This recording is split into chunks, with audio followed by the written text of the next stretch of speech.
National Fire Radio. What's up, everybody? Welcome to another episode of The Size Up by National Fire Radio, because what you do off the job matters. See, I changed it up a little bit. If you're listening every week, I said it faster this week with different inflection, because I don't know, maybe that matters.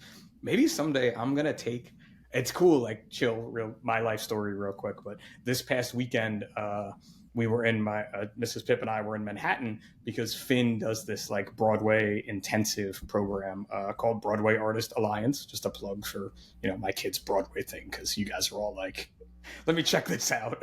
But if you have a theater kid, check out Broadway Artist Alliance. They do some great training.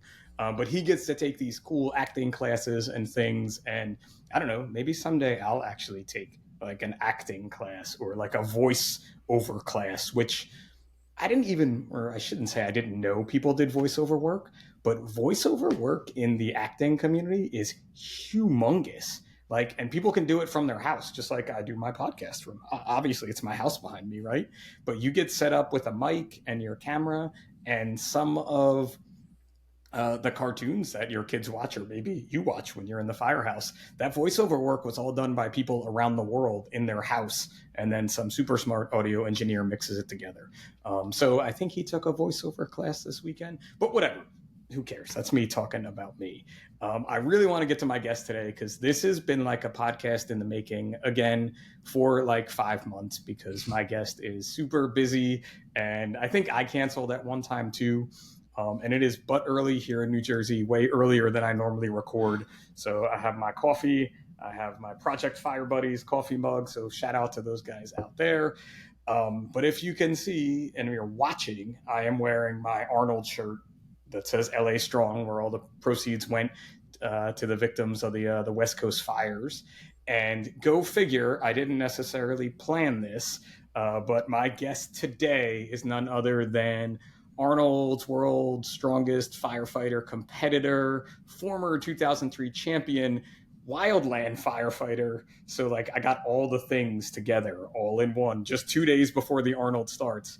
Harry Walker, what's up, buddy? How are you today? Hey, what's going on, brother? Thank you so much for having me on. It's an honor.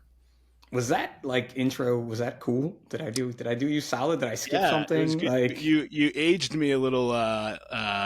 2023 champ. I always say 2003.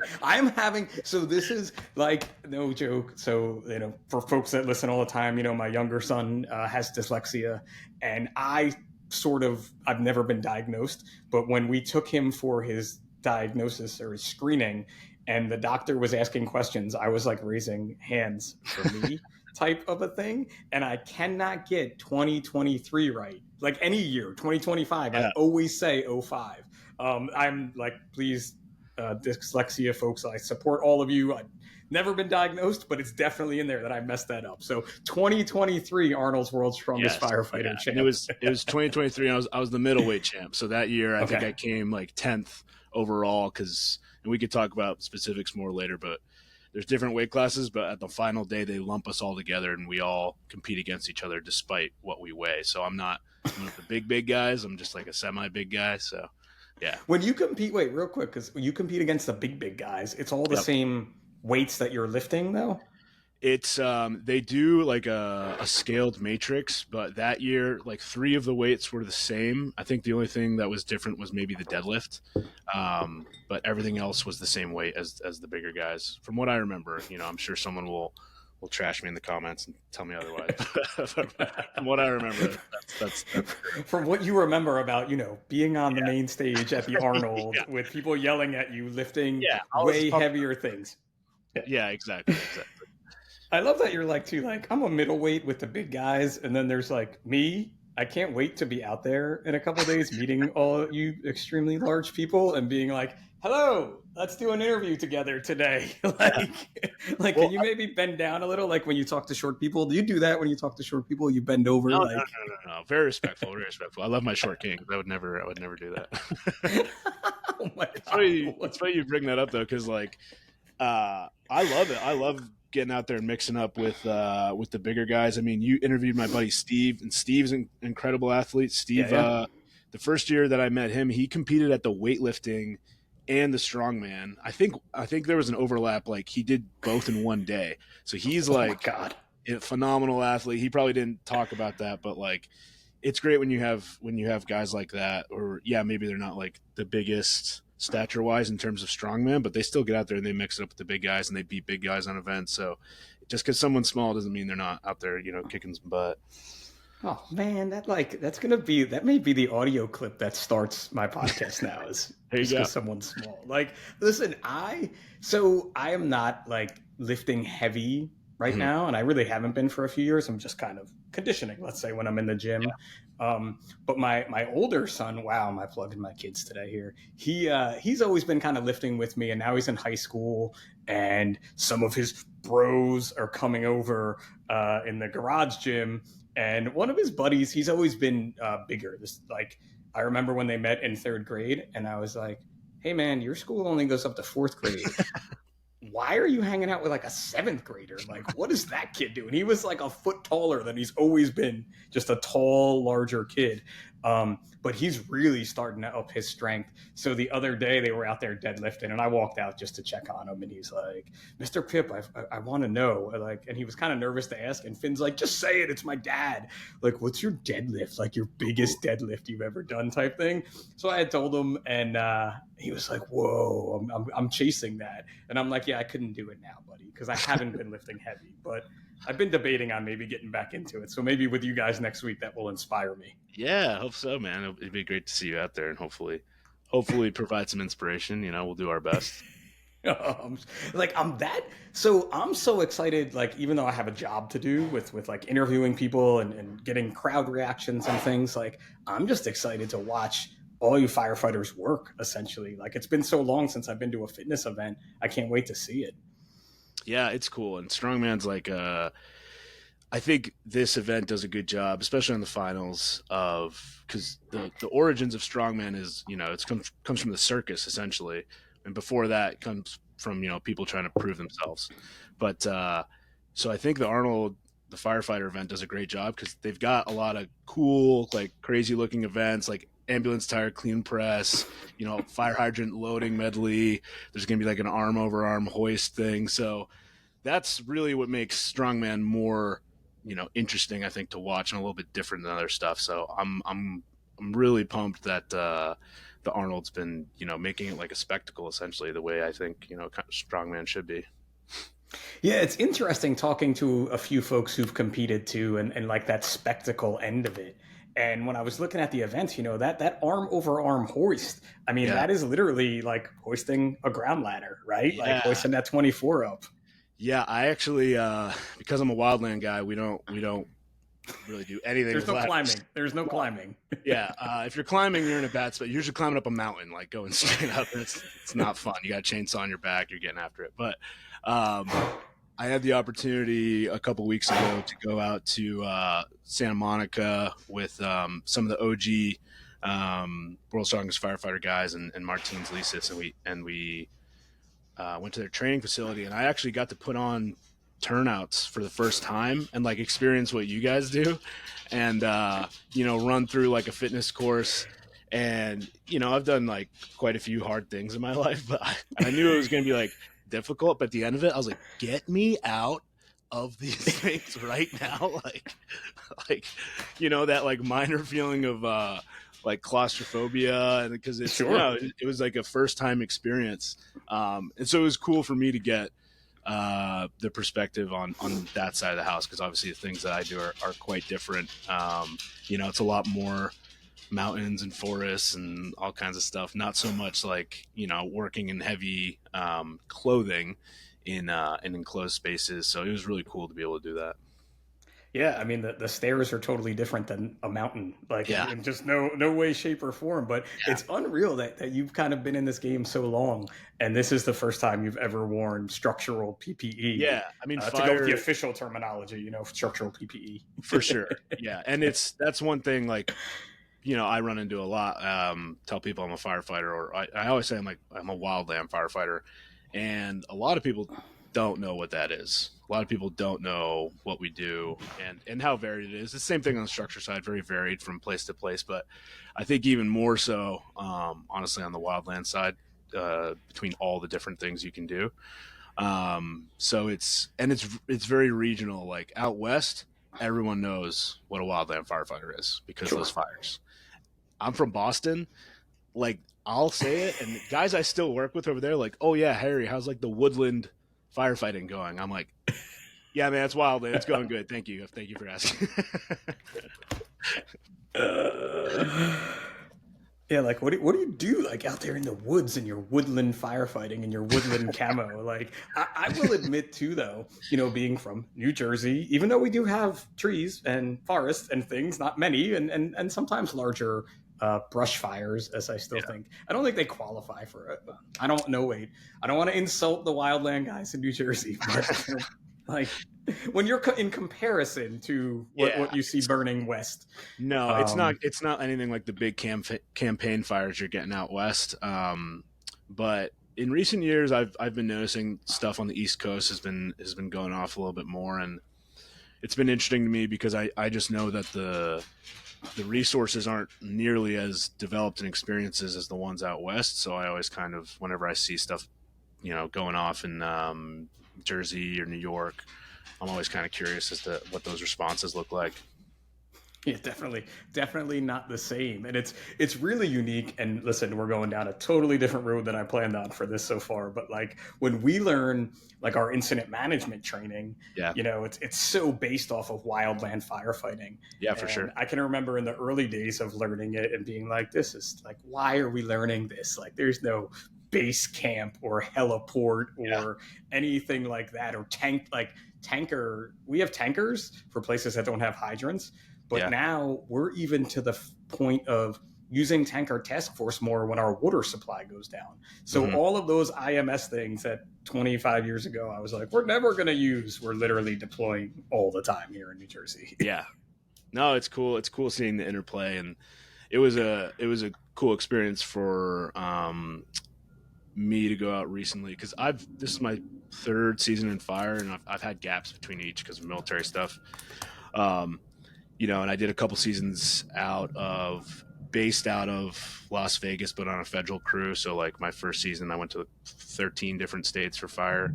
But in those first two seasons, I actually never went to California, and it wasn't until this year, being on a Missouri crew, wintertime crew, that we got called out just because it was such a huge need for resources. But that was the first time that I had worked in like a wildland urban interface. Kind of, we got pre-poed and we were working with an engine up in Mill Creek. Shout out to those guys, really good professionals, good guys. And it was really interesting just seeing, especially from their side, how they're combining all of it, how they're combining the structure stuff, they're combining the wildland stuff, the urban wildland interface. Like they still have to do the medical stuff. So they had to do like everything. They had to know how to do our job. They had to know how to do your job. It was pretty cool to see, how those guys train and the stuff they know. So yeah. Yeah, I mean, Wildland Urban Interface is huge, and my good buddy and former guest Gerard Mann is actually teaching Wildland Urban Interface at FDIC this year, Nice. and he's from Australia, Oh, right? cool. So Cool. Yeah. he's from Victoria, from Melbourne. He's coming over again to teach that because again, they do that there where they Yeah. Big combine time. all the stuff, like the medical Yeah. stuff as you call it, or EMS, Yep. depending on which terminology you want to use. But it's those past fires out in LA this year were just something. I don't want to say unprecedented because we've seen wildland urban interface fires already occur like that. But I Hmm. think for society as a whole, the non emergency service related people, being it was LA, Yeah. Hollywood, they all saw it on the forefront. Yeah. And do I think that's going to change anything? Probably not, but they all saw it at least, right? Yeah. No, I mean that.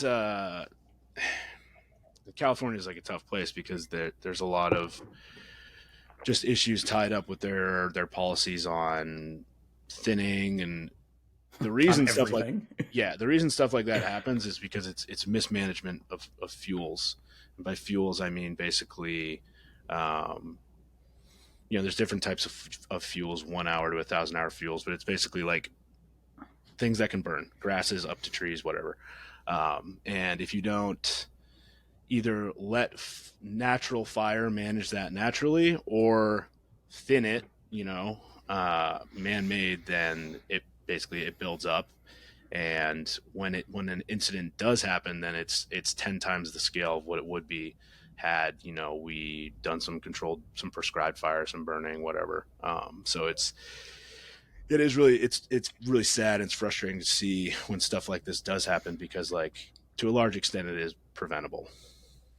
So in your world too, in the wildland world, and again, I can compare it to the structural world, but like it's always taken tragedy for things to change, right? So the structural world, you have the triangle shirt factory fire in New York City back in the 20s that Mm-hmm. started to talk about like emergency exits and emergency stairwells and not Yeah. overcrowding buildings. And we have all these changes, and we're fighting them with the builders too. I mean, there's just a new thing coming out here in New Jersey about, I think it's going to be, you can be a 6-story building, but only have one stairway as an Mm-hmm. exit, which is just the unsafest thing ever when it Yeah. comes to, you're going to be on the 6th floor. And sure, our ladder can just get that 6th floor depending on where we park, depending on how it Right. all works type of a thing.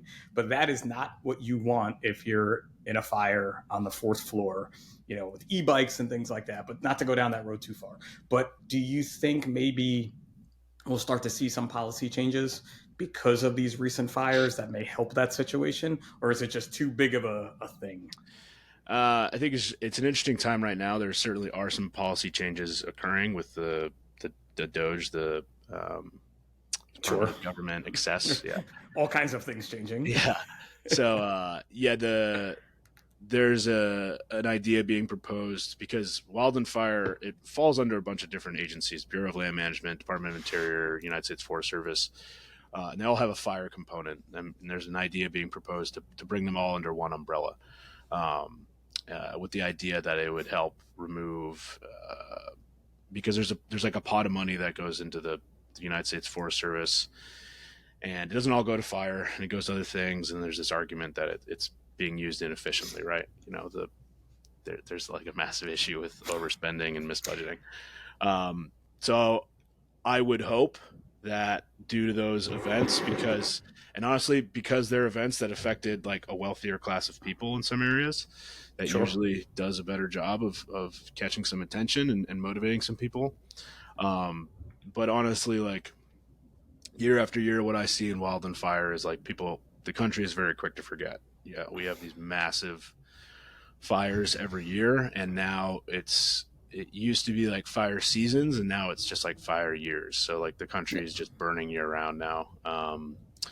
So this would be a really interesting time with a lot of changes going on, just to see kind of what changes are being made. A lot of people, not necessarily firefighters, but supporting personnel. They're called like militiamen in the government agencies, where their primary job isn't wildland fire, but they're qualified.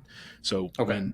when there's large incidents or need for resources, they can go and supplement, like the regular workforce. A lot of those people are being fired right now, for various reasons. And this is like a chronic issue. A lot of the crews are understaffed, wildland crews. I mean, that was a big reason there was such a massive call for resources in California, because a typical wildland fire season is usually from like May to October. So most crews aren't active in that time. Like most of the wildland workforce, we're seasonals. So we don't get federal benefits. Like Okay. You, we you don't we can't don't leave the ski mountain because you're working yeah at the ski mountain in the yeah winter. Like I you know a lot don't of people that do that, right? yeah, like the seasonal, you don't collect, the time that you work doesn't count towards federal retirement. You have to become a permanent hire to do that. So um yeah, you just have a lot of it. It's a world made of like some really interesting people. Like it's you meet a lot of like really wild and free characters, some like tough guys and girls. And they work half the year doing fire, and then they go do something else the rest of the time. But yeah, a lot of those crews, a lot of those good crews, hand crews, hotshot crews, like they just weren't staffed during that period. So I think that's one of the reasons we got called out from Missouri, because they were just like, all hands on deck kind of thing. They just needed they just needed us out there. It's so, and again, on the structural side, we're all short staffed. You know what I mean? Like everybody's fighting for more staffing one way or another. I learned so much about the wildland community and through another former guest, Amanda Marsh, Eric Marsh's um, wife, and what they went through in Prescott and the Hot Yeah. Shots 19 with their fire. Was again being one of those events that you would be like, okay, there's going to be change after this, and there really wasn't much No. change that you would see.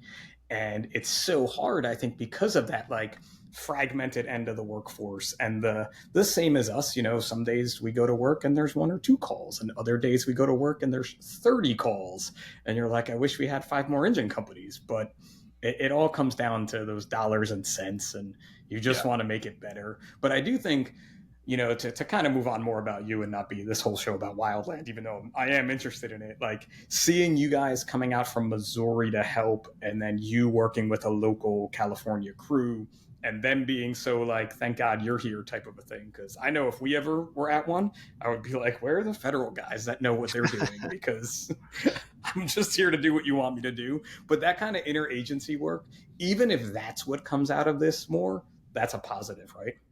Yeah, absolutely. And I think Wildland does do that very well, just by nature of the job on the federal side, especially. Like we are constantly interacting with crews from different states, different agencies. I can't count. Like I've made a ton of connections, met a ton of great people, worked with crews from all over the country. So I think that is something that's really cool that we see on the Wildland side. Is like I said, my first season I was in 13, 14 different states. On big campaign fires, working with all kinds of crews. So it's definitely good, like getting reps at working with other people. Well, I'm sure too you stand out a little bit too. Like I'd be like, here, man, you hold the chainsaw because you look like a guy that could walk really far with this Yeah. humongous chainsaw on your back, please. Thank you. I'll tell you right now, and I tell this to my guys on the crew, like being big and jacked is not helpful for wildland fire. Like it's like I do this because like I like it and I like competing in strongman, but honestly I'm probably like 20 to 30 pounds heavier than I should be to be a wildland guy. Like I get it done because like I've got a good background from the military or whatever, and I know how to suffer like really well.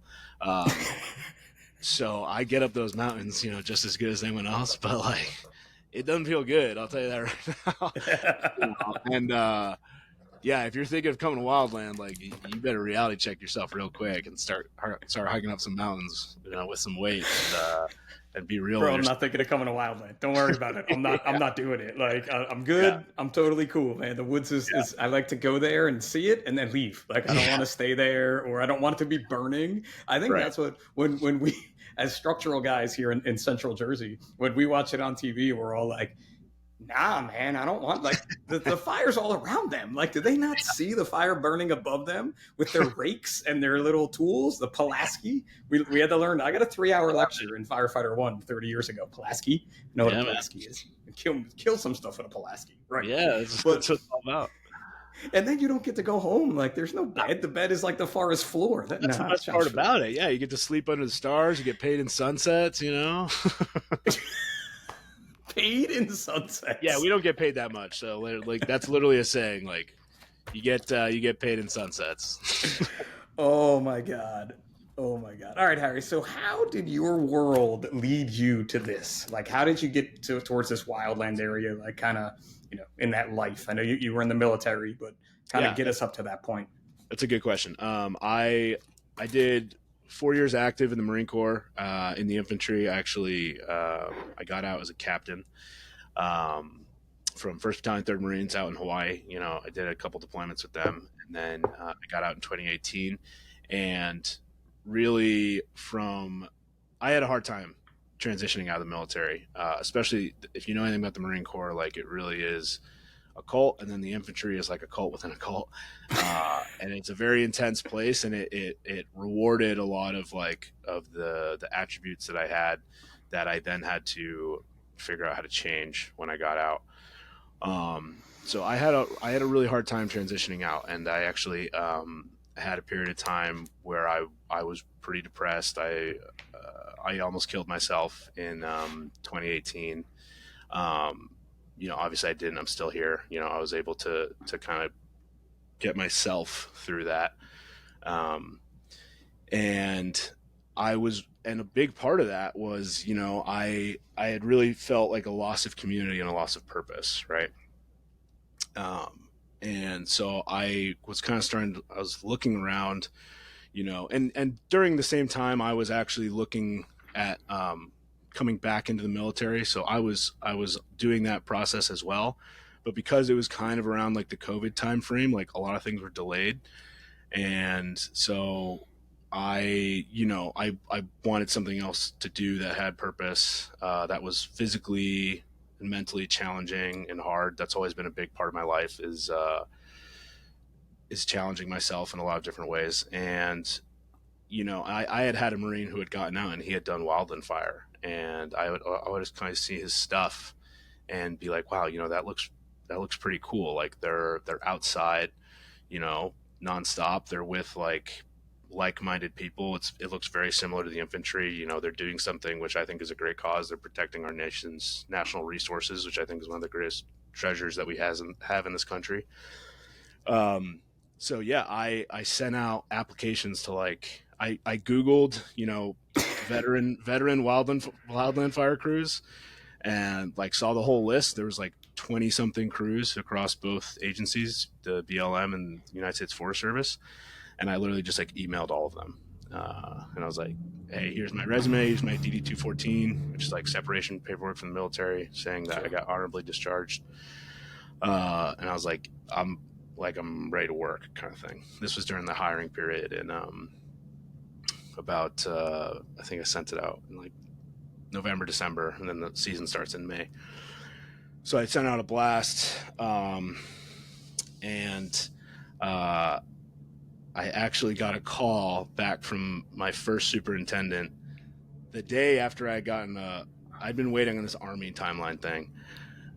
And the Army called me up and they're like, hey, we have a selection date for you to go to some training. And I was like, okay, awesome, great. I've been training, I've been getting ready. The next day, my old boss, as it happens, from Vegas Valley, he calls me up. He's like, hey, Harry, we took a look at your stuff. We'd love you to come out and join us for the summer season. And I was like, okay, I can do that. I can come out for 2 weeks for criticals to get all my certifications and my red card, and then I have to leave immediately and go to this Army thing for a month, and then I'll be back. I promise I'll be back. I swear I'll be there. He was like, yeah, man, as long as you promise you'll be back, you can come do that. So that's what I did. I went out to Las Vegas, and we had a very hot 2-week critical period where, all the classes, learn, chainsaw, fire line safety, all this kind of stuff. And then I left, and I went to this selection, and I got selected there, which was great. And then I came back. So I had been eating MREs for a month at this Army training thing. And then I come back, and then I'm in Vegas. Back in Vegas for 2 days, and we go out to a fire in Mount Charleston, and I'm eating MREs again. And I'm like, my life doesn't end. It's the same. So, yeah, I lost 30 pounds that season. That was a good season. That was a hard season. It was a good time eating MREs for 3 months there. Oh my God, MREs are the worst. Not that I've never been in the military, but I've had MREs, and I'm like, they're pretty good now. They're pretty fancy now. They're better than when I first started. But so that's kind of a quick intro from getting out of the Marine Corps, losing a sense of purpose and community, and really trying to find it again. And you'll probably hear this from other guys. I see it a lot in the veteran community. Wildland fire in a lot of ways kind of probably saved my life. I had that experience with suicide, which I got myself through that, but it was stepping into something else with a strong community of people who understood me from previous experiences, and then having that purpose and having just there's a lot of merit, I think, in hard physical work and feeling accomplished at the end of the day, feeling okay, I really did something, and that shared commiseration, that shared misery with others. I think there's there's a lot to that, which is kind of like medicine for the soul. And it's not a replacement for therapy, because therapy is only therapy is For therapy, sure. right? Yes. But it is a great thing to help ground you, you know. And I'm a huge advocate for firefighter and veteran mental health. Something I'm really passionate about, because, you know, I've lost quite a few friends to suicide due to various things. And I've seen how important Wildland Fire is in like saving some of these guys, saving some of my friends, like who would not, they wouldn't be here today if they hadn't gotten into Wildland, for sure. And I think too, you know, something that in your story that you said that really resonates with me too is that losing the sense of community, right? Because when we think about firefighter or just emergency services and military mental health, you know, we always equate it to, you know, what we see, you know, the calls that we're on, and like, you know, there's a saying, and now I'm going to totally mess it up, but like my eyes and mind will never forget the things that I see, or something along those lines, right? Right. And you know, we always say, oh, I guess that person just saw too much, you know, their cup overfilled. But a lot of it really may come back to, like you said, that sense of community that we have.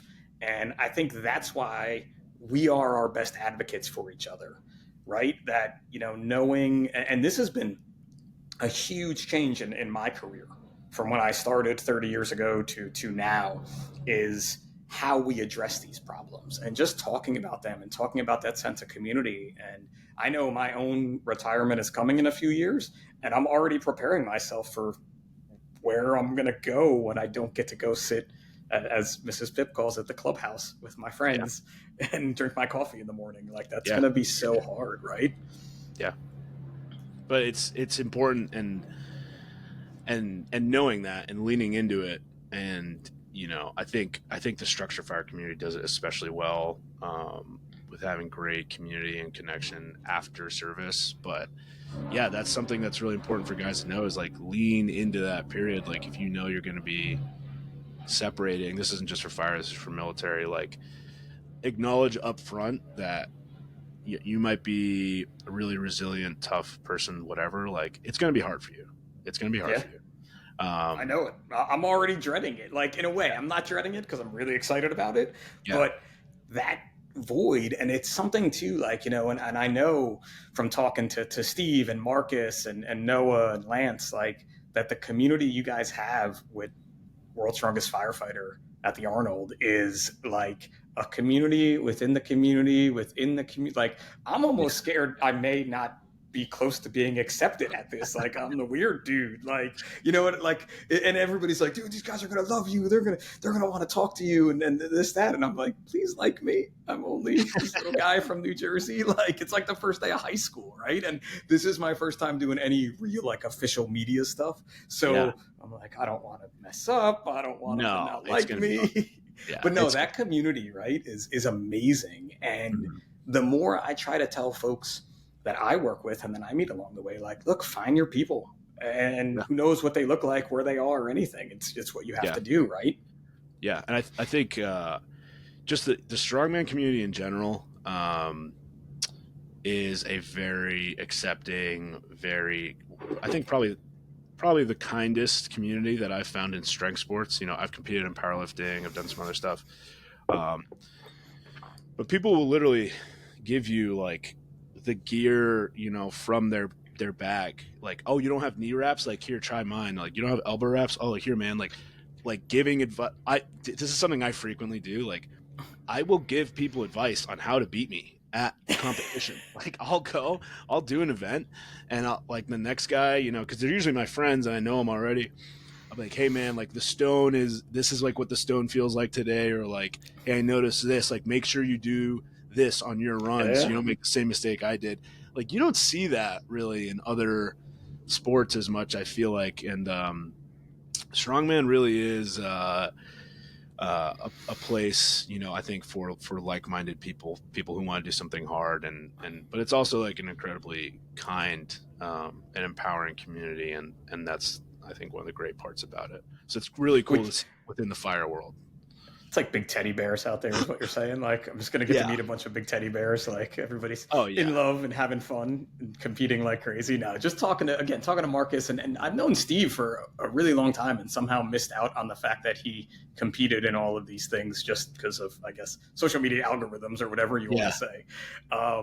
But it's definitely an exciting experience. And again, I think that community aspect of it is so important. And, even off air real quick, we were just talking about someone that we kind of have a connection to through fitness world. And I tell people, like, being involved with 555, I'm not going to say it saved my life, but it really helped me when I've gotten to my lowest, because I've met so many people, like you said, like you meet people on fires and things, and you meet people out there that you just never know who you may need to talk to today. And having them in your phone is just a great thing, right? Yeah. That happens, I think, quite a bit in some of the world's strongest firefighter group chats. I can think the other day, a guy, he's been out on assignment in California, I think for a few weeks now. And, he just sent a message to the group. He's like, hey, I've been having a really hard time getting motivated to train, for this contest. I've been working nonstop. No one out here is like wanting to train with me. He's like, I just kind of want to like let you guys know I might not be at my best. And it was just like an immediate outpouring of support. Like, hey man, like that's like, don't worry about your performance. Like, we're all here to like get together and like have a good time. Obviously, like, we're competing and that's part of it, but the more important part is the community aspect, Well, I love too how you said kind of it's based off of like circus, and it is kind of that spectacle, right? Yeah. Because so I went to the Arnold, I guess many moons ago now, but it was the first year they had the women strongman competition, like on the main stage there. Yeah. And at the time, my wife was thinking about getting into it too, it was great to watch that. And to watch, again, that community within the community. It's too, like, I know Strongman comes a little bit out of Highland Games. And if you've ever gotten to go watch a Highland Games, I'm sure you've probably competed. Have you competed in them or no? I've done a hybrid. It's called a Highlander. It's a mix of Highland Games and Strongman. I'm waiting to do my first Highland Games competition. I actually was signed up for one, but we got called out to the California fires. Oh, bastards. Like, you just want to go out and flip a big tree type of a thing in the air. Yeah, toss the caber, Yeah, that spectacle of it all. I think that too, like you guys and Lance and Noah really talked about this when they were on the show, is like, even though you're competing, you're still out there putting on a show. So you want that like carnival kind of WWE atmosphere, I guess, right? Yeah, I pulled out some stuff in 2023 that like I was not I was on the big stage. Like, were you dropping people's elbows? Like, I was like hyping the crowd up, like getting people after it. And I noticed it's something when the crowd is there, like I play to the crowd for sure, 100%. And it's really fun. I draw a lot of energy, and but yeah, that's part of it. Like, you want to be a good showman, like you obviously, like, your athletic performance is paramount, but you also got to be exciting to watch. You know what I mean? Yeah, I mean, like, that's it, right? Because you're also growing the sport while you're out there, and at the Arnold, I mean, you're literally competing with every sport you can imagine. I mean, there's guys in night costumes fighting each other. Yeah. Like, I'm in. Like, I can't wait. Steve's like, we're going to see it. I'm like, okay. Oh, Let me know. Come grab me when. Yeah. Hopefully there's a firefighter there I could find, because that would be an awesome interview. If you're a firefighter, there's got to be one, right? I actually have a client who does that stuff. Armored Combat League, or I actually have a couple clients who've done that stuff, and it's cool hearing them talk about it. Yeah, it's pretty badass. Well, listen, if you're a firefighter that does the Armored Combat League, let's get on the show here, because the size up needs to know what you have going on. Like, how thick is your armor, and how much does it hurt when you get cracked in the skull? I'm sure their fingers hurt a lot. Like, I don't know if you've ever seen some of their hands. They're like mangled after that because they're getting absolutely thrashed. Like, to think too, and here we are, we're talking about like the spectacle of Strongman, and like, you want to put on a show, dude, get in some armor and go beat someone. Maybe that's the next step. Yeah, we got to step it up. We got to start, getting I'll pass on the turnouts. You guys can wear turnouts. I'll wear like my Wildland stuff. You know. Most definitely. Like, and think about that. Like, I hate, so this is like controversial statement, but like, Yeah. I'm not a fan of wearing turnout gear anymore. Like, even my helmet, like, I make the joke that it messes up my hair, but Yeah. like, I don't want to wear my helmet. I don't want to wear any of that stuff if I don't Well, have to. I'm so your tired of guys, wearing it. all that stuff has a lot of even when it's not been exposed to fire, it already has a lot of like carcinogens and stuff in it already, Sure. does it not? Which Yeah. is recent knowledge, recent science that's telling us like, oh, you put this stuff on and it may give you cancer. And that's I think that's been tough for because I'm very much of the mentality like, hey, train like you fight, and that comes from like the military. So it's like, hey, let's make things as realistic as possible. You know, crawl, walk, run, progression up to training, but let's make things as realistic as possible. But that kind of changes that, because it's like, well, now we're putting ourselves at unnecessary long-term exposure risk, where you know we can improve our fitness in different modalities without having to put this stuff on every time. And you guys are already we're already exposed to enough stuff. Sure. We don't need to be like increasing that load over time, which, you know, obviously leads to cancers and all kinds of things down the road. And I love too the way you said the load over time, right? Because I've done workouts in turnout gear before. I've done it, right? I maybe haven't done it too recently, but I've definitely done it. And I actually I'm fortunate enough to have a clean set of gear that's never been in any fires that I can work out in. Still made with all the same things in it. So I think keeping that in mind, listen, you want to do a hard workout on your turnout gear, throw it on and do it. Do you have to do every single workout every single day of your life to practice like you play, or the terminology you said there, you know? No. And especially with what we know, it's just like wearing like, so we just had a presumptive cancer screening in my department, and they screen your thyroid, ultrasound your thyroid. And most of us have come back with something there, a nodule that they just want you to watch over time. And I think about, you know, our hood, and sometimes that hood would go on and just not come off the whole time I'm in the engine, because it's the first thing you're supposed to put on. I wear my hood when we go to fires now. You know what I mean? Like when I'm going, I'm wearing my hood. After the fire, that thing is coming right off because I don't want it here near my thyroid. Like it's scaring the hell out of me. Like scarier than the fire itself, or all these things that could get us on a different way. It's a tough place to be in, to balance that, like that intensity and that dedication you need to bring to training and doing the job, but also like understanding like, hey, I want to be here for my family, you know, in X amount of years. And at the end of the day, like the government, the fire service, like they don't really care about me. They're not going to take care of me at the end of the day. No, overall, yes. Overall, like seriously, it's true. Like, you know, who cares about you is your family. You know what I mean? Like they're going to be the ones that you have to be there for. So you got to think about that stuff long term.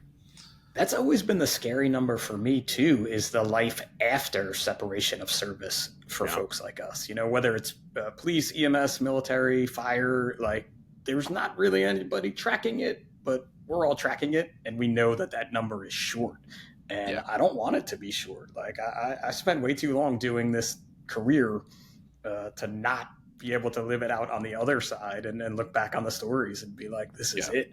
So anything we can do to kind of, you know, keep that number down. The same with fitness. You know, it's proven if you live a healthier lifestyle, you can live longer.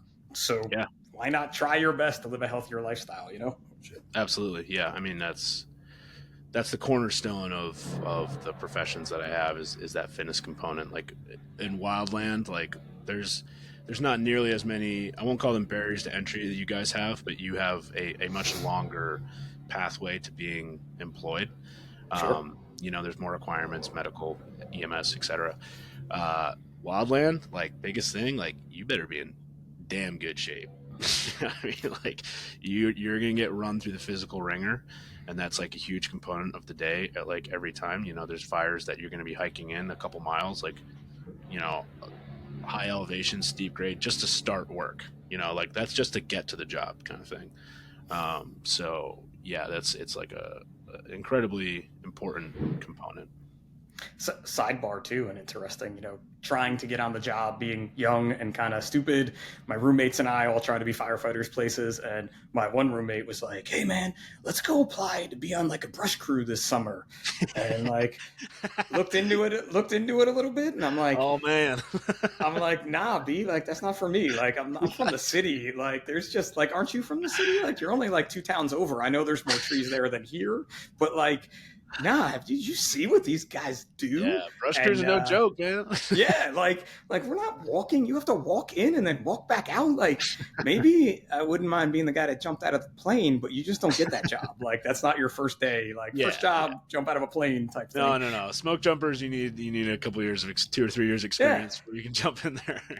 And I'm like, bro, no. And he's like, all right, I may do it. And then he ended up not doing it. But coincidentally, he did join the Marine Corps a few years later. So, Oh, nice. maybe you and him have that kind of, not me. Yeah, And I was sounds like you no. wanted to do something hard and you found it. So Yeah, I'm okay with just being a structural firefighter. Like, I'll do the less hard stuff if that's the way you want no, to it's clarify still hard. it. Of course, it's still hard, of course. Yeah, But yeah, you see that too. And again, I say like to how you kind of said with Wildland, if you love the outdoors, you look at someone who's like into being like a high school kid who's an Eagle Scout, like, yeah, hey, and you don't know exactly which way you want to go. I'm not going to call it a gap year, but hey, apply to be a Wildland firefighter, and you're hell going to yeah, get some great life experience for sure, right? hell yeah. I think it's one of the most valuable experiences. I think it's an incredible experience for veterans, like as they're transitioning out. I know a lot of guys who got out, did wildland for a year or two, and then went over to structure. I have a lot of friends who have done that.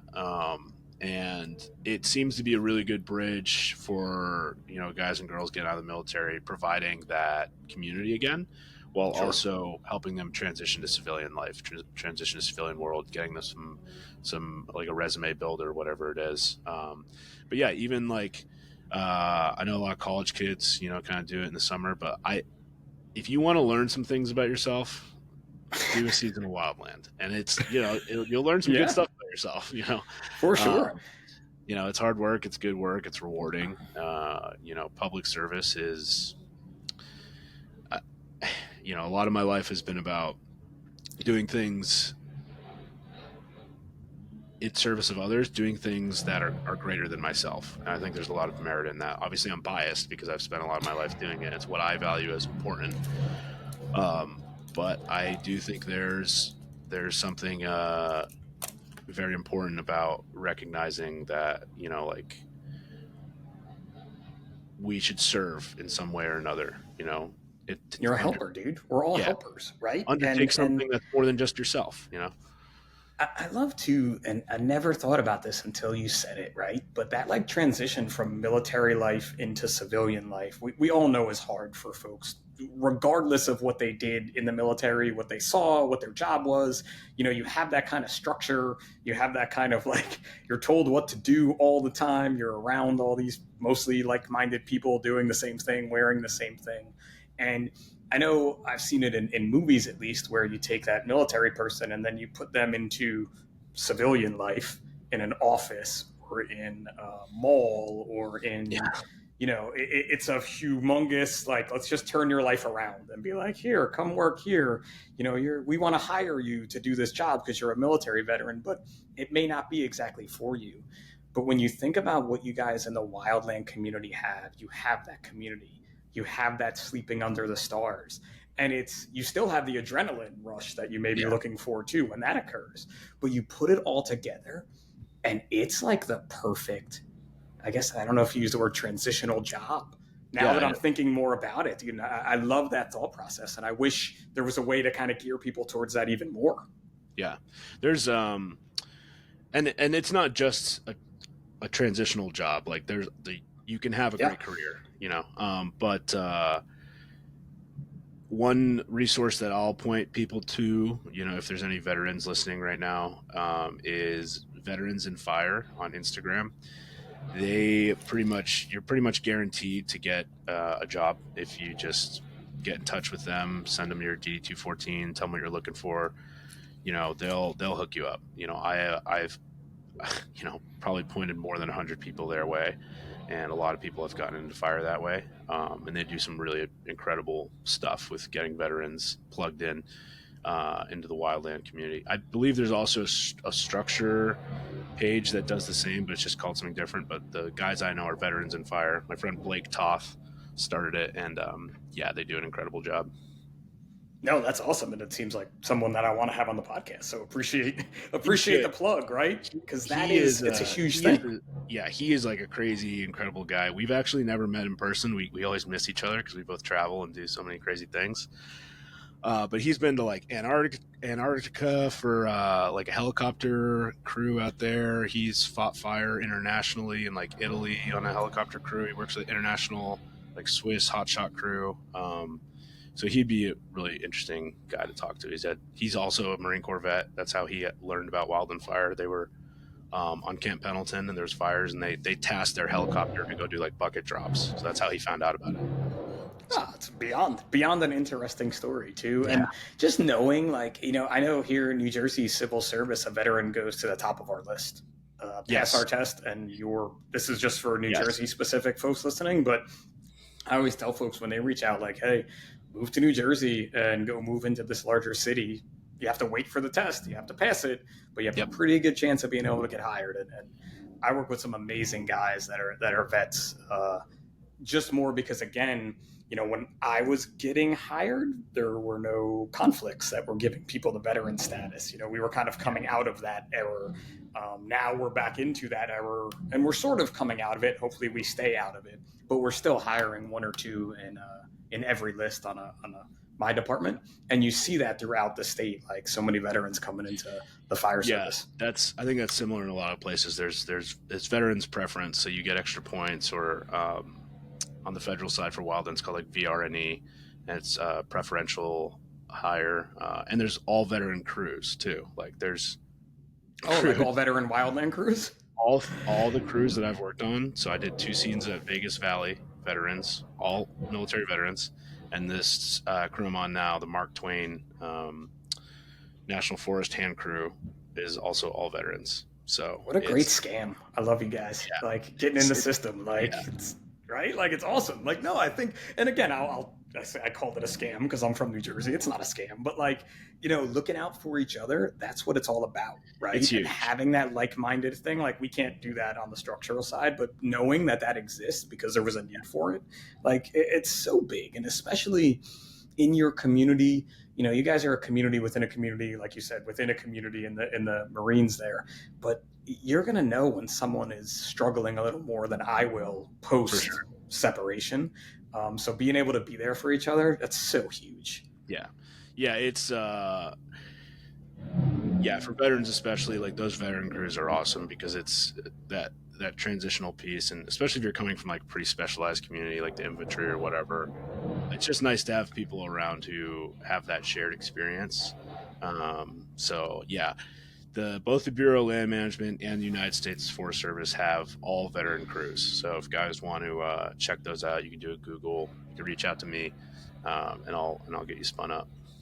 Dude, that is amazing. And we have spent so much time just talking about things, again, I didn't necessarily think we were going to get too deep diving into, but if you are, I want to throw in this before we get a little more into the Arnold, just to plug that. But if you are watching on YouTube, Harry has the coolest shirt on. If you've ever been to a place that you like to eat in the middle of the night, that could be like a sitcom show, or I don't know if it was called a sitcom show, but talk a little bit about Warhorse, man, being you're rocking the shirt right now. So despite the design, which is obviously the Waffle House design, Warhorse is it's my company. I do strength conditioning programming for tactical athletes, police, fire, and military. I started in 2020, basically when I was kind of right before I started fire and going back into the Army. And a big part of it was for me to remain connected to the communities that I cared about, and also to provide resources for people. I think there's a lot of knowledge lacking for how tactical professionals should train, how to maximize their performance, their mental and physical performance.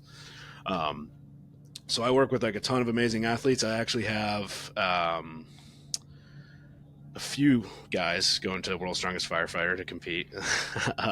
And unfortunately, a couple got injured during their train up, and which is too bad because I think my buddy Corbin down in Houston Fire, he probably would have won the middleweights. He probably would have smashed me, and then won the title. And then my friend Alec, who I also served with out in Hawaii, he was a Navy corpsman with our Marine battalion. And he would have given Marcus a real run for his money. Alec actually competed in one of the previous years. Both those guys, I don't think they'll be there, but I got a few other guys who will. And then, but I work with all kinds. I work with, SWAT guys. I work with some special operations guys. More than a few Green Berets. Structure firefighters, Wildland guys. So it's I love just helping people, get ready to do the things they want to do. If they've got big goals, like go in a new community or just, be the best professional they can be. I'm very, very passionate about it. That's awesome. And I got a guy for you too. Like I noticed I was looking at the roster for World's Strongest Firefighter, and I don't think anybody's from New Jersey that's competing there. I got a kid on my department. Right now, he's very focused on the aesthetics of bodybuilding and wasting it. I mean, listen, man, a kid, he's cut and he does his thing, and he's an awesome kid. He's from Jersey. Also good. Ex-military too. Current Marine, Navy's transitioning the Marine, but he's so concerned about fist pumping and getting. Yeah, but I think we can gear him. How old is he? Oh, he's a little kid, man. 25, maybe 26 or so. Okay. I am literally gonna see him I should see him at shift change, depending on, or he may be on his 2 weeks right now, but whatever. Yeah. I got a guy for you. We're gonna talk because we need to get a New Jersey guy in this. Tell him he can still look cool, but be way more brutally strong and efficient. There's a look if you're really strong. There's this density look, and you look, I think, a little bit better than just show muscles. You want. Can he show up with the spray tan? If he can show up with the spray tan, then I think he'd be in. As long as he's strong. Otherwise, no, he can't. No, it's so awesome too that you do that for so many other people, and that you're going to have these athletes competing with you and against you in a way just next week. Yeah. It's next week now, but go ahead. Yeah, you're right. No, and I'm coaching those guys to beat me. Like I told you before, they're way more prepared than I am because I gave them a solid 4-month workup, and I've been out in the woods, I've been out in California, I've been competing in other stuff. So one of my guys is crushing me on one of the events, and I'm just like, yeah, man, keep it up. You're looking good. I set these guys up for success. There's no conflict of interest just because I'm a competitor as well.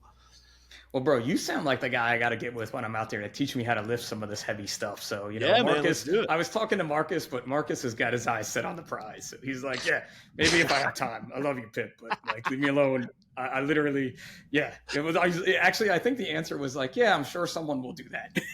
When I asked him. Yeah. Being not Marcus, me, I'm here to win. Marcus is focused. I think this is he doesn't compete. So I compete way too much. I compete probably I've done 52 competitions since I started in 2018 in Strongman. Okay. So that's a lot. One year I competed once a month for a whole year, and that's you should don't do that, kids. If you're listening, don't do that, kids. You should do 3 to 4 a year. I think Marcus does 1 to 3 a year, so he really focuses on, which is great on this competition.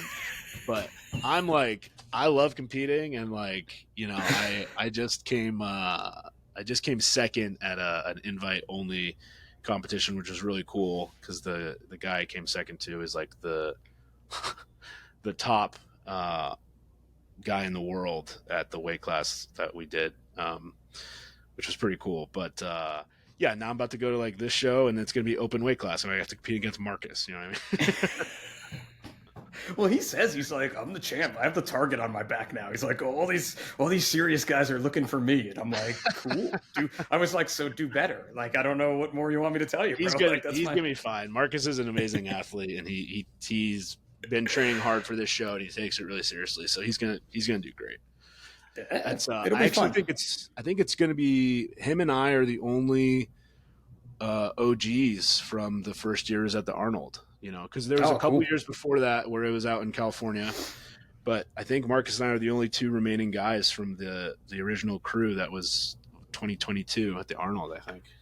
Which is even cooler too, because that's just showing kind of like the growth and the change of this thing. That you guys are having all these, and I'll call them young bucks, but like new folks because they could be older than both of us combined competing, but coming into the game to compete, which is awesome, and way more female firefighters this year as well. Yes, yeah, I have quite a few of my friends are on the female side who are competing, so it'll be cool to see them, and that's.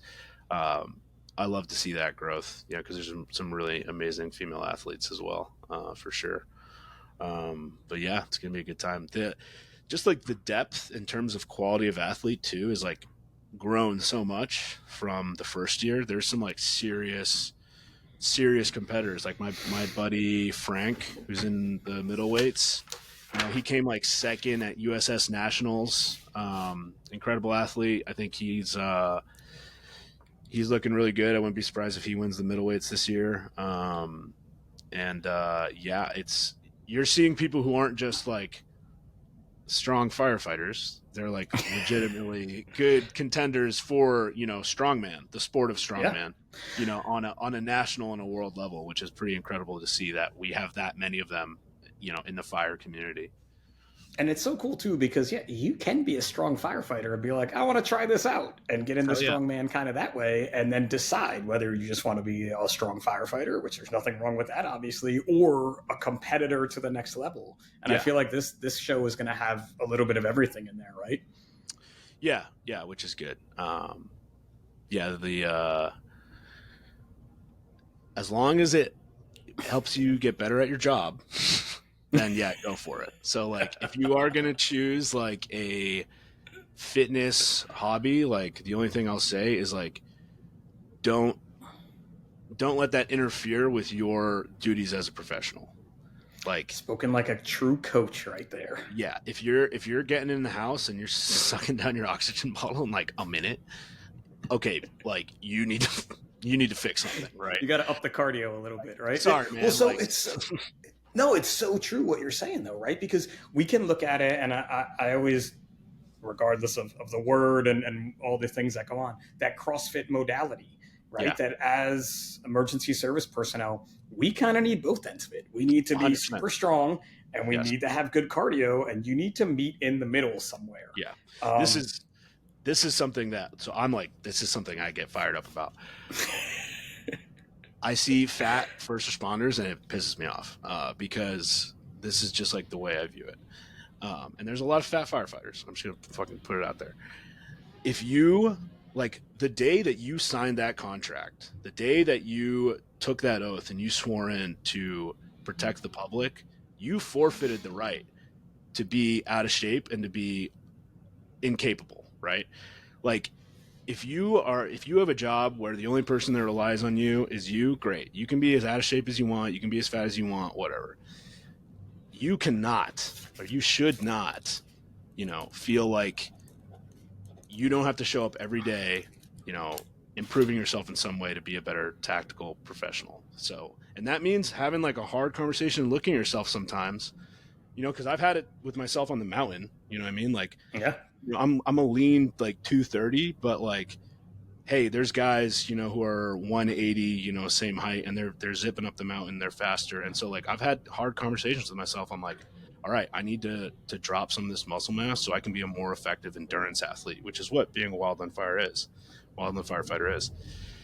If you're a liability because of your fitness or like even just like your size, like you need to have a hard conversation with yourself about what you're actually bringing to the table as a professional. And like that's where I see sometimes people, it gets a little tricky with like competing in some of these things, because there can be a point of diminishing return. Like, hey, yeah, man, like you're strong, that's great, but like you are now a liability to your team because like you haven't focused on like this cardio aspect, or you haven't brought up the rest of your team with the knowledge that you have to be as strong, because like they can't move you. Something happens, you know what I mean? That is a huge part right there, right? And I love the fact that my neighbors had a small tree fall down, and they've decided now that I have you on to have the tree crew out there cutting and things like that in the background, right? It's like just typical like wildland stuff. Like, hey, I think they're taking the whole tree down, no less, not just what fell. But You used a word there that I really sort of loved. The way you said it was incapable of Yeah. doing what you swore that you were going to do. And I've always run with this one too when it comes out to that like out of shape firefighter or emergency service provider. Listen, man, adrenaline's a mofo. That adrenaline is going to get us through. You are going to be capable when your adrenaline spikes and you can do something for a very short amount of time. But Yes. it's that longer amount of time that really matters. And like Yeah. you said, you're blowing through your bottle in 5-10 minutes. You are no good to me in a structure fire. Like, Yeah. and granted, smaller person, higher level of cardio. I go way longer on a bottle. I'm not saying, hey, let's do the same as me, but that incapability, it's just not going to work. Right. And it's not going to work for you over that span of your career, whether you're wildland, police, EMS, whatever it is. You have to be capable for your whole career. Yeah. And I just love the fact that you used incapable, like that incapable versus capable. I wrote down because I feel like we can do a lot with that moving forward. So Yeah. 100%. it's a cool one. Yeah. And it's, hey, like I get it. It's an uncomfortable conversation to have with yourself, but I think it's really important to periodically reassess yourself, and like, I've done it at every stage of my life and my career. Like, am I doing the right things for the responsibilities that I have right now? And those change, right? Those things change and those shift, and it's important as a professional to realize, identify what those things are, and then act accordingly, and if you find yourself lacking, like, good, you have the information to now make a change and be better. Thanks, coach. I guess I'll be deadlifting and squatting some more because I talked about my strength diminishing recently and my incapability. So didn't think this was going to be a private coaching session, but hey, I guess I caught one for free with Warhorse Athletics. Guys, lucky all of you listening. Maybe Harry found something you feel bad about yourself and doing now that he just brought out in his kind, gentle way. I'm going to avoid him like the plague next week at the Arnold because he's going to make you're getting a big hug. Don't worry, you're getting a big hug. He's going to make me feel more incapable about my strength abilities, like left and right, with a smile on his face. But listen, I'm going to plug it real quick and tell me if I'm wrong. But today this came out on Tuesday, so Thursday are going to be the weigh-ins, so you can check everything out. On the Size Up, on the World's Strongest Firefighters Instagram page. We'll be shooting out live from there. Also, I'm going to try and do some stuff on 555 PIP while I'm there, just catching up with all the athletes for that day. Then Friday, the competition starts, and it's basically an all-day competition.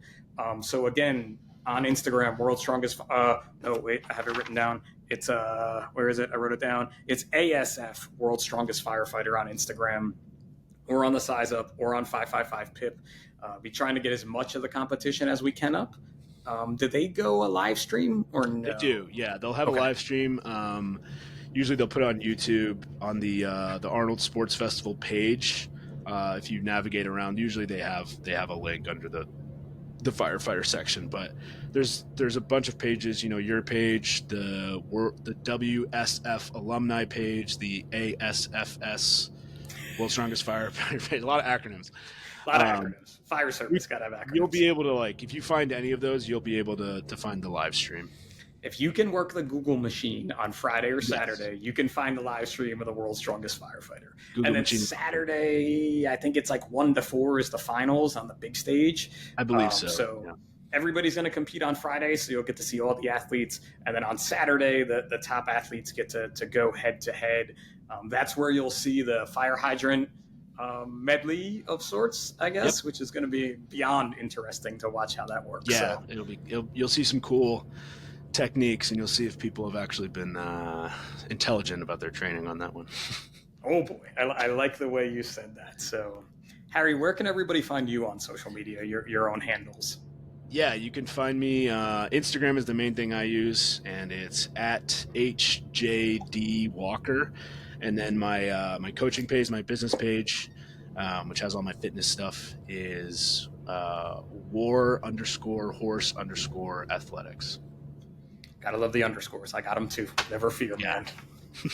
Awesome, dude. Well, this has been such a fun chat, and we were all over the place like I love my podcast to go. Yeah, Someday me too. I'll make this way more organized, but I'm a No, firefighter. that's great. I love the format, man. Totally, because you're a firefighter. Like, it's when I interview the non-firefighter. Like this afternoon, I have an interview with two non-firefighters who have experience in the fire world, but we'll see how that one goes for them. Because they'll be like, "What is this kook doing? Like, why is he all over the place?" But are you ready for the size up 10 as they're still chopping down a tree next to me? Oh, yeah. All right, here we go. This could be an interesting one for you. Beach or mountains? Oh, mountains. Absolutely, Okay. mountains. Well, I lived in Hawaii and I had both, but I love mountains. Yeah. Well, Hawaii is just a different place. Like, even beach or mountain-wise, like, you can see the mountain from the beach type of a thing. Where If you want both, if you want both, move to Hawaii. Hawaii's awesome. Yeah. Definitely a great place to be. For you, is it a night out or a night in?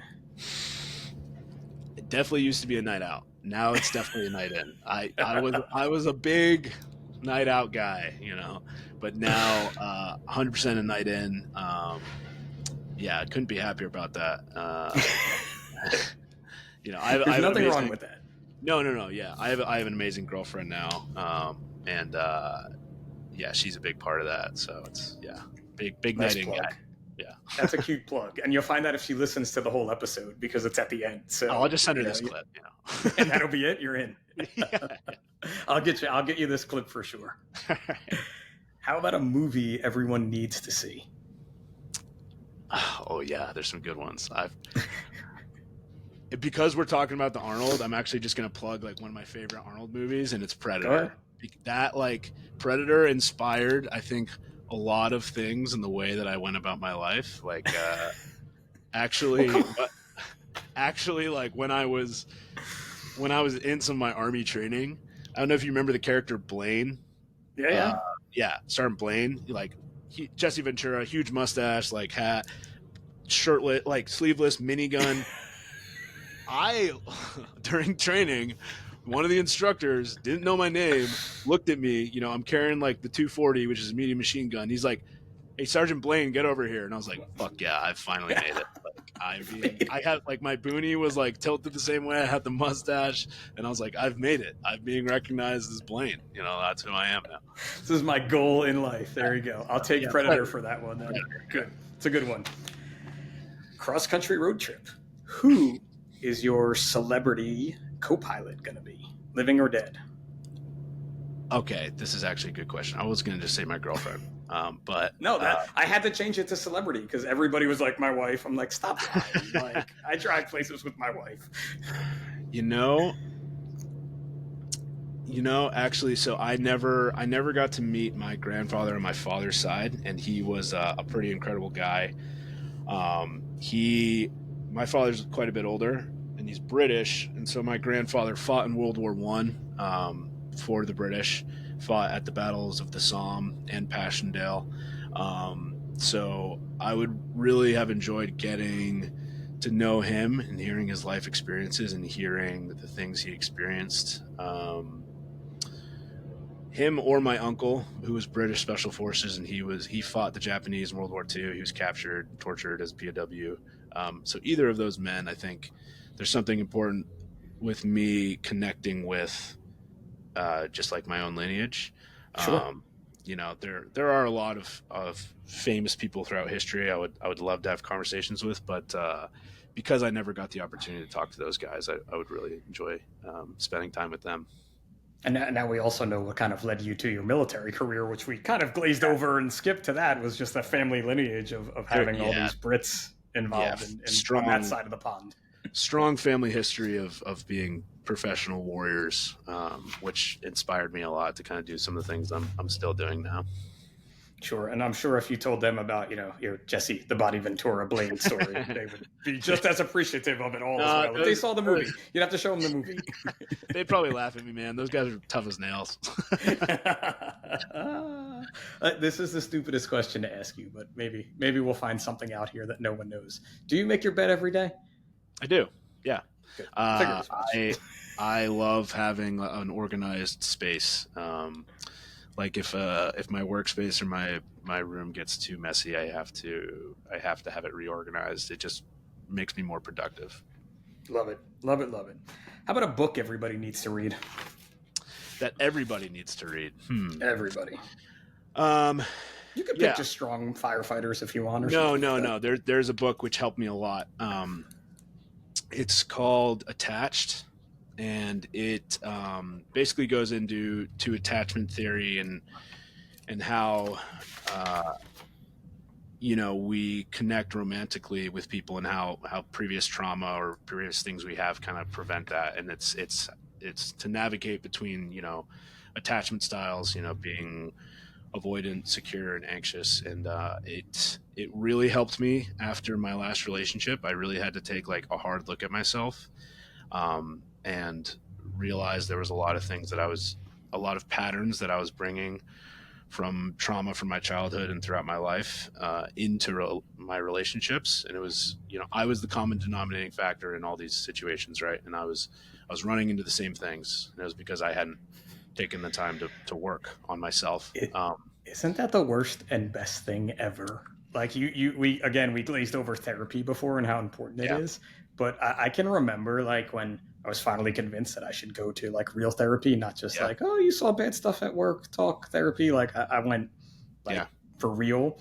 And I would say it was like the 5th session where like I had to pull the car over on my way home because I was just like a bawling mess about myself, like realizing that I was the problem, but also the solution, kind of, because you get that, at least in my experience, you get that at the same time, right? That was huge for me. Is I was reading this book, and basically up until that point, I had convinced myself that I was just broken, and there was just something fundamentally wrong with me as a person, which is why I was kind of doing some of the things I was doing. And I read this book, and it was like reading a story about myself in certain parts, and which was good because then it went on to talk about how you can get better.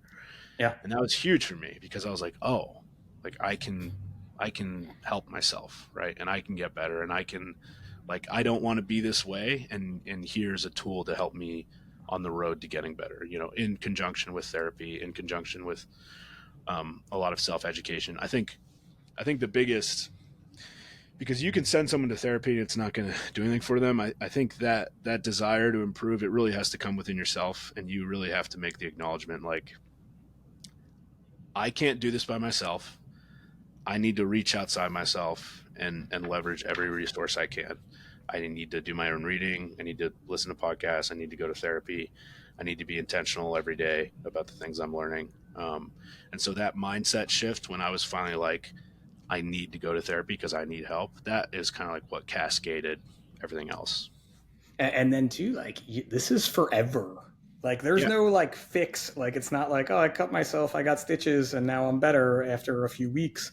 Like, for whatever it is, and it doesn't look the same. Like, I don't do the same things I did, when I had that breakthrough in therapy, but I'm still doing things because you need this for life, no matter who you are. Yes. So it's always just amazing. And here we are towards the end, still bringing up new topics that I'm like, we could spend a whole, I could spend a whole podcast talking about, like, we need to, like, I say this with so many of my guests, I'm like, we need to do this more often. Like, we can do a follow-up. We can do a follow-up. Like, always, right? Like, and we're going to see each other next week, which is even crazier. Exactly. It's so rare that I'm going to get to see so many people I've interviewed in one place. Really cool. And probably meet a bunch of future guests. So if you don't want to hear from strongman, strong woman competitors, maybe this won't be the podcast for you much longer, but we'll see. All right, a couple more questions, and then I'll let you go here. Which one are you taking, highways or back roads? Back roads. Nice. How about, this could be good for you. Give me a bucket list place to visit that you haven't been. Ooh, I've been to a lot of places. That's why I said you've already been there. I want to go somewhere you haven't been. No, I the next big one on my list is Thailand, and to go for about like 3 months, because I'd like to go over and do one of the Muay Thai camps and just get the crap beat out of me by like guys who are half my size. I think there's like a lot of value in periodically being humbled and reminded like you're not that tough. So I would love to do that. Thankfully, I've already mentioned her, but I have like an amazing girlfriend who is like super down to do all that kind of stuff. Like, she's probably gonna go to like a surf camp while I'm there doing that. While you're getting the crap beat out of you. Yeah, she's like the coolest person ever. She's like She was also a Marine, and she's like this incredible adventure sport athlete. She also competes in strongman. Like I coached her, and she got her pro card within 6 months, which is like I still haven't done in strongman. So she's just like she's an absolute she's an absolute phenom. You'll probably meet her next week. It's amazing too, you know, those Muay Thai camps that like I see so many people on social media that go there, and I'm always curious to be like, can you just show up? Like, how does it all work? Like, and there's It's this kind of like a package essentially. there's this in the National Fire Radio media world, there's an idea of like a YouTube type show. Pip tries it, and I think that's one that they want to like sign me up for it and be like, just go, like you'll be fine. Yeah. I'll come with you, man. You can take me to Oh yeah, the two of us show up, and I'm like, let's walk in together. We could even hold hands. Like, let's walk in and be like, hi, look, we're here. Let's see what happens. And yeah, then man, like, I'm down. I'll come help. I'll come help. It's like SpongeBob. Like 10 minutes later, like I'm unconscious and you're puking. Like, yeah, that's it. Absolutely like a flying knee to the head, and I'm like, take me back to New Jersey. Yeah. Two more questions. God, we're never gonna finish. My dad's gonna be like, "Why are you late? I have a doctor's appointment." Be like, "Dad, I met this awesome guy. We're on a podcast."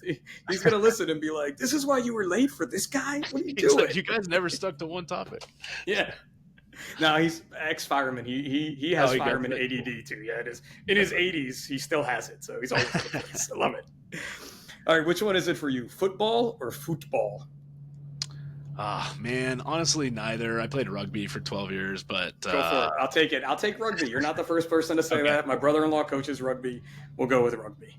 Cool. Oh my God, are these guys cutting down a tree on my lawn now? Like, what is happening out there? There goes your property line, man. Yeah. Last one. The best advice you could give to your younger self, Harry. And I feel like you've said things already, so keep it short. Yeah, best advice to my younger self is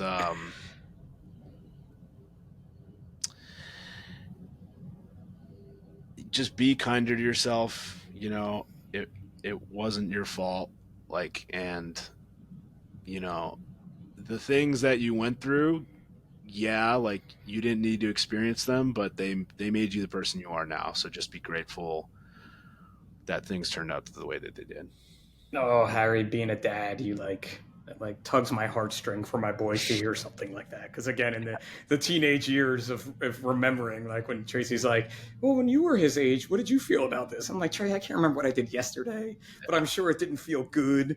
But for them to hear something like that from you is just, you know, life-changing. And we all need to hear it because it still happens in my 40s, right? Like I'm still dealing with that kind of stuff. Yeah. I also didn't realize I had camouflage on today while we're talking. It looks good. I just realized I threw that one on there. Yeah. But with that stuff, like, because we hear the word self-love, and I think a lot of guys especially think it's this kind of like silly thing, but self-love it's a spectrum. It's like you need to be kind and empathetic with yourself, especially your younger self, because things that happened to you as a kid, like your brain wasn't formed yet, and the impression it left on you is just like, you know, your body stored that information. So, you know, you can look back with your adult brain and be like, well, yeah, that wouldn't affect me the same way now. But like, well, yeah, but you didn't have the same brain and you were a kid. Like the stuff that happened to you, like exactly didn't need to happen to you. But also self-love is also discipline and being really hard with yourself and being really honest with yourself and not letting yourself be lazy in those things. So it's like self-love is a very broad encompassing thing, you know? And that discipline doesn't get easier over time for yourself. Sometimes it gets harder. If anything, it gets harder because like you look on all your life experiences, you're like, oh, I've done all these hard things, you know, like I've earned it or I've made it. And I'm like, oh no. Yeah. Sorry, no, you're still going harder. Yeah. Like here we are. Yeah. Harry, dude, this has been a great time, man. I'm so glad we finally got to do it. I'm so excited to get, well, when people hear this, we'll be meeting in a few days, but next week we get to hang out. So absolutely. Listen, folks, check out the World's Strongest Firefighter at the Arnold. Google it. It is going to be, here we go with the dates. I wrote them down. February 28th and March 1st. So Friday, February 28th is prelims all day. Saturday, March 1st is going to be in the afternoon. They'll be live all over the place on the internet. I'll be broadcasting from there, hopefully live enough as I can get to close to live and posting, because it's just kind of like the Pip show and Pip and Lance show, I guess, to get the stuff out there.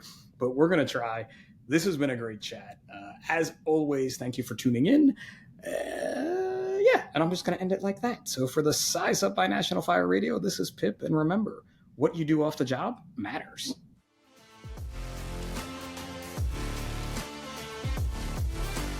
National Fire Radio.